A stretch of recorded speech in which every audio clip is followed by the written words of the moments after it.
Ça montre à quel point que ça commence à vraiment pas coûter cher, là, arriver à nous exploiter là, dans le domaine de la guerre électronique. Nos adversaires là, dans ce domaine-là sont vraiment très avancés. Salut, ici Capitaine Adam Horton du balado de l'Armée canadienne. Le sujet de notre balado aujourd'hui, c'est la brigade d'appui au combat du Canada et on va aussi discuter de la guerre électronique. Avec moi aujourd'hui, c'est le caporal Émile Morissette du 21e régiment de guerre électronique. Salut, bienvenue au balado. Bonjour, merci de me recevoir. Donc, parlez-nous un peu de vous-même pour commencer. Alors, je suis un opérateur de guerre électronique légère au 21e régiment de guerre électronique du Canada, qui fait partie aussi de la brigade d'appui au combat du Canada. Alors, ça fait 4 ans que je suis dans l'armée, environ 2 ans que je suis au régiment. Ça m'a permis J'ai réussi à déployer dans plusieurs pays depuis ce temps-là avec 21, comme on aime l'appeler. Ça a été une super belle expérience jusqu'à ici. Déjà, plusieurs déploiements en 4 ans. Oui. C'est assez impressionnant. Est-ce que vous êtes régulier ou réserve? Donc, moi, je suis dans la force régulière. Ce qui est vraiment cool, par exemple, à notre unité, c'est que, par exemple, la brigade d'appui au combat du Canada, c'est régulière et réserve. Donc, plusieurs éléments qui sont ensemble. Vraiment fier de pouvoir représenter ça. Donc, vraiment, par exemple, mon unité, c'est quand même une formation unique au Canada où on a vraiment une formation de réserve à l'intérieur même de l'unité. Donc, un escadron parmi ceux de la régulière. Donc, on travaille très proche avec nos partenaires de la réserve. Et, ouais, belle expérience. Oui, puis en parlant de ça, l'armée a créé un environnement où ce que la transition entre la régulière et la réserve est peut-être un peu plus facile pour que les gens, peut-être c'est le temps de passer du temps avec leur famille ou il y a un changement dans leur situation de vie, peut-être mettre ça un peu plus facile. Donc, ça semble comme un environnement peut-être un petit peu différent de la norme où ce que vous avez les deux organismes plus ou moins jumelés ensemble. Donc, ça a permis, je pense, à beaucoup de gens que je connais, par exemple, de prendre différentes opportunités. J'avais un collègue, en fait, à moi qui était mécanicien au régiment avant dans la force régulière, qui est maintenant dans la réserve, dans le même métier que moi, et on travaille ensemble là, couramment. Wow! Donc, en parlant de la brigade d'appui, vous avez mentionné il y a plusieurs unités qui travaillent ensemble sous cet organisme-là. Quelles unités qui existent dans la brigade d'appui? Donc, outre le 21e régiment de guerre électronique, on a aussi les 4e régiments d'artillerie du Canada. Donc, sport général, ces gars-là, ils s'occupent de radars, de drones, vraiment là, d'arriver à acquérir des cibles pour l'artillerie. Donc, c'est leur spécialité. Aussi le 4e régiment d'ingénieurs du Canada, des gens qui sont très préparés, là, le highest readiness là, pour les ingénieurs au Canada. Aussi, quelque chose de très spécial pour la brigade d'appui du Canada, c'est ce qu'on appelle PsyOps, ou comme un peu des influenceurs là, pour plus les populations civiles ou tenter de faire la guerre psychologique. Donc, les gros speakers, les pamphlets, c'est ce genre de choses-là.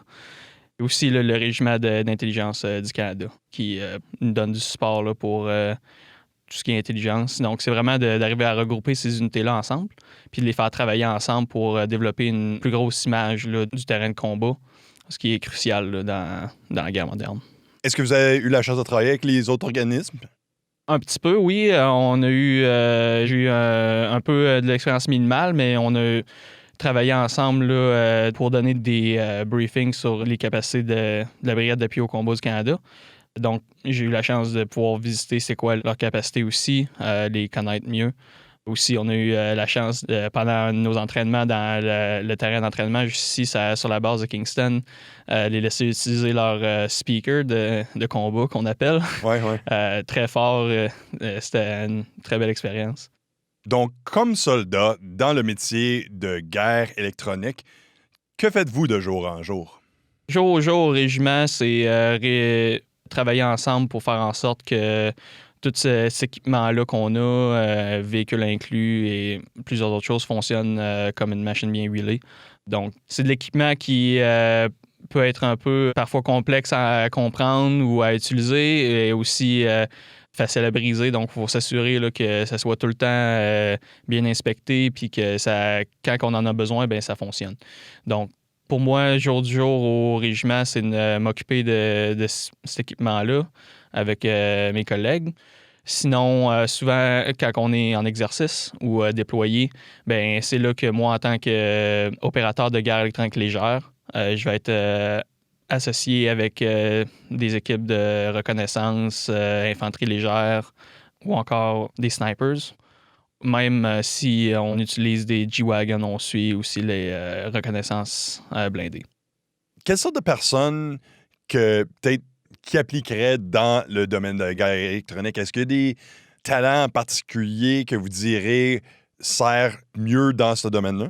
Définitivement. Moi, je dirais toute personne qui a été intéressée ou qui s'y connaît en ce qu'on appelle là, la radio amateur, là, ham radio, c'est toutes sortes de connaissances qui peuvent vraiment très bien s'appliquer à ce genre de travail-là. N'importe quelle personne qui aime travailler avec et comprendre la technologie aussi, surtout. Mais vraiment, on a un focus là, sur tout ce qui est radio, bien sûr, puis les ondes électromagnétiques, là, radio, tout ça. On parle aussi de plus en plus de cyberespace, mais ça, c'est quelque chose de séparé. Donc, nous, c'est vraiment là, quelqu'un qui aime ça, fabriquer ses propres systèmes radio, des choses comme ça. Il va vraiment aimer le genre d'expérience qu'il va vivre au régiment, c'est ça. Est-ce que c'est quelque chose que vous faites dans votre temps libre? Travailler dans des systèmes radio, développer des choses comme ça? Oui, j'y passe aussi un peu de temps libre. Là. J'ai à écouter des choses comme recevoir des transmissions de la Station spatiale internationale, des choses comme ça. Ou avec une espèce de petite clé USB là, qu'on peut brancher dans notre ordinateur pour écouter toutes sortes de fréquences. Donc, c'est un peu un passant auquel je m'y mets pour aussi m'aider à développer là, toutes ces compétences-là qui sont vraiment pratiques là, à la job. Qu'est-ce qui vous a attiré à travailler dans ce métier-là?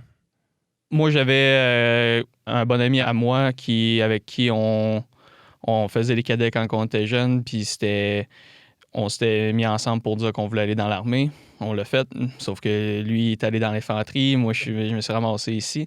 Surtout à cause que je savais que j'avais un côté un peu plus technique que je voulais utiliser. Ça a juste fini comme ça. Moi, je trouve que ça a très bien cliqué, puis j'ai jamais regretté. Là.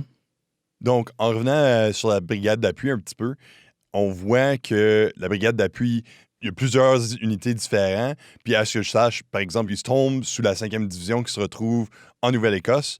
Mais là, nous voici à Kingston. Puis certainement qu'il y a d'autres éléments qui sont un petit peu partout. Comment est-ce que vous réussissez à travailler ensemble, étant donné que tout le monde est répandu partout? Ben, c'est vraiment en prenant des opportunités comme les exercices Maple Resolve, où est-ce que là, on peut enfin tout être regroupé sur un même terrain de combat, comme on dirait, puis réussir à travailler ensemble depuis là. Sinon, là, si c'est pas pendant Maple Resolve, c'est vraiment un travail entre les différentes chaînes de commandement des unités pour passer de l'information à leurs membres et avoir aussi peut-être des événements d'entraînement là, si possible entre unités, mais vraiment là, la plus grosse opportunité pour nous autres d'opérer ensemble, c'est des exercices comme Maple Resolve. Ouais, puis en parlant de Maple Resolve, tu sais, ça, c'est vraiment où ce que non seulement est-ce que, tu sais, peut-être les éléments de la brigade d'appui viennent ensemble, mais là, c'est vraiment où ce que, tu sais, les fantassins, les blindés, les ingénieurs, toute la grosse gang s'intègrent pour faire l'entraînement pour des grosses missions. Comment est-ce que le rôle de la guerre électronique influence ces activités-là? Comment vous intégrez dans des exercices comme ça?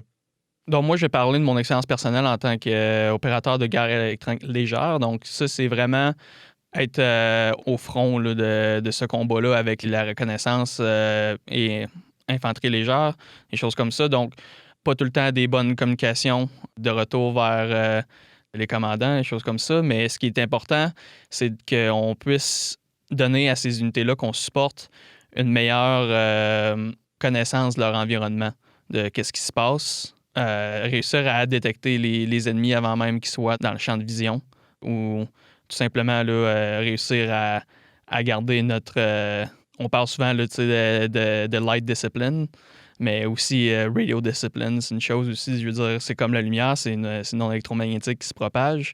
Donc ça, c'est pas quelque chose qui est souvent connu, mais c'est quelque chose qu'il faut vraiment pratiquer. Donc, supporter là, ces unités-là, à réussir à rester caché quand que ça vaut la peine. Donc, ça, c'est surtout dans quoi que je me spécialise. Mais sinon, le reste du régiment, eux autres vont pouvoir avoir accès à des pièces d'équipement beaucoup plus lourdes là, sur des véhicules blindés qui vont leur laisser la chance là, d'avoir des antennes vraiment très hautes et de couvrir une très grande partie du terrain de combat et de donner vraiment une grosse image là, au commandant de qu'est-ce qui se passe dans le théâtre là, à ce moment-là.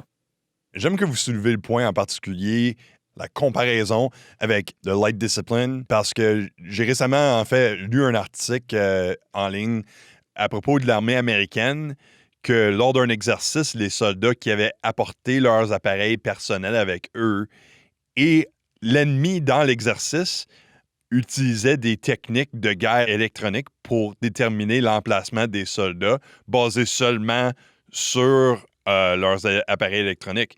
Donc, c'est certainement quelque chose qu'il faut considérer comme soldat, surtout d'un aspect professionnel. C'est si on s'en va en déploiement ou en exercice, que n'importe quoi que tu emmènes avec toi peut être, peut-être pas détecté, mais ça joue un rôle dans l'environnement.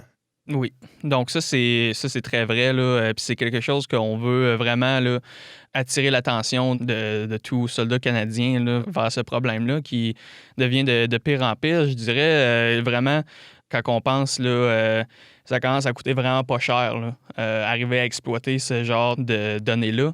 On parle, là, j'ai eu la chance d'avoir un cours en Virginie où est-ce que j'ai rencontré un ex-Navy SEAL qui, lui, spécialise maintenant en cybersécurité.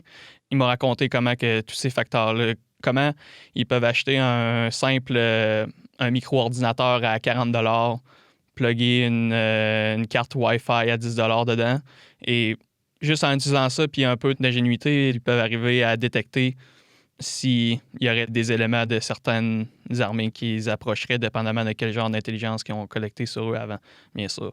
Mais ça montre à quel point que ça commence à vraiment pas coûter cher, là, arriver à nous exploiter là, dans le domaine de la guerre électronique, cyberespace, des choses comme ça. Et aussi le fait que plusieurs adversaires, là, qu'on dirait plus des forces conventionnelles, nos adversaires là, dans ce domaine-là sont vraiment très, très, très, très avancés. C'est quelque chose qu'il faut vraiment faire attention. Donc, on parle en ce moment peut-être du moment actuel. Si on considère il y a même 20 ans passés, le domaine électronique a beaucoup changé. En regardant de l'avant peut-être, comment est-ce que vous voyez le rôle de la guerre électronique évoluer? Moi, je pense que ce qui va vraiment se passer, c'est que non seulement on va rester, en fait, pour le support au combat, arriver à détecter les ennemis, donner des indications là, que c'est quand que les ennemis vont arriver, des choses comme ça, mais aussi, je pense qu'on va devenir plus aussi des conseillers pour différents commandants sur comment se protéger si jamais un ennemi aurait ce genre de capacité-là aussi. Là. Donc, comme je dis, là, la radio discipline ou carrément des systèmes de radio différents pour arriver à empêcher là, l'ennemi d'exploiter nos communications, dans le fond. Donc, je pense que c'est vraiment un rôle qui serait vraiment important là, dans les années qui s'en viennent. J'aime vraiment comment vous avez dit ça. Ben, dans ce cas-là, on va terminer ça là. Ouais. Merci encore une fois. Ça, c'était le caporal Émile Morissette du 21e régiment de guerre électronique. Moi, je suis Capitaine Alain Horton du balado de l'Armée canadienne. N'oubliez pas d'aller visiter notre catalogue d'anciens épisodes. Il y a beaucoup de bon matériel là-dedans. Et comme d'habitude, prenez soin de vous.